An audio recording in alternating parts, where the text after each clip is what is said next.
Bill पेश हुई है पार्लियामेंट में, कैसे देखते हैं आप?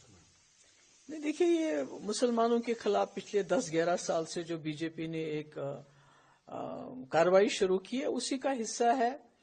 पहले तो लिंच करते थे, मस्जिदों को तोड़ते हैं, कहीं इनकी दुकानें बंद करवा देते हैं। तो अब ये वक्फ बोर्ड की जो बिल लाके जो हमारी प्रॉपर्टीज हैं, तो उस पे कब्जा करना चाहते हैं। जो हमारे कब्रिस्तान हैं, हमारी जमीनें हैं, जो लोगों ने वक्फ की है अल्लाह ताला की राह में, तो ये मुझे लगता है ये अब मुसलमान को वो क्या करेंगे, वो तो बर्दाश्त करते आए हैं पिछले 10-11 साल से। मगर मैं समझती हूँ हमारे मुल्क के जो हमारे हिंदू भाई हैं, उनको सोचना चाहिए कि हमारा मुल्क हिंदुस्तान पूरी दुनिया में भाईचारे की वजह से जाना जाता था, गंगा जमुना तहजीब की वजह से जाना जाता था, एक जमहूरी निजाम की वजह से जाना, यहाँ आइन की पासदारी, संविधान को लोग फॉलो करते थे। आज सारा कचरे में फेंका जा रहा है।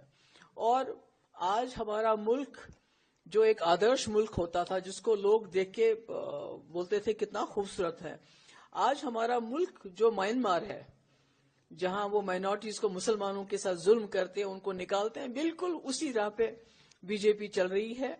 ये भूल जाते हैं कि आज बीजेपी की सरकार है, कल इनकी सरकार नहीं होगी। यहाँ कांग्रेस ने 1947 से 50-60 साल राज किया और उन्होंने इस मुल्क को संजो के रखा, इकट्ठा रखा। यहाँ की जो हिंदुओं की आबादी है इस मुल्क की, उन्होंने इस मुल्क को इकट्ठा रखा मुसलमानों के साथ मिलकर। आज ये जब चले जाएंगे तो मुल्क बर्बाद हो गया होगा।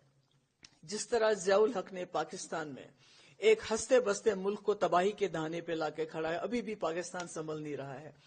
तो इस वक्त जो बीजेपी सरकार कर रही है, वो बिल्कुल ऐसा ही कर रही है।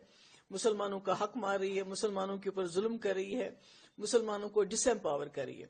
इसका नतीजा जो है आने वाले वक्त में पूरे मुल्क को भुगतना पड़ेगा, क्योंकि एक मुसलमान और हिंदू ये एक दूसरे की कड़ी हैं, ये एक दूसरे को इकट्ठा रखते हैं, इस मुल्क को हिंदुस्तान बनाते हैं।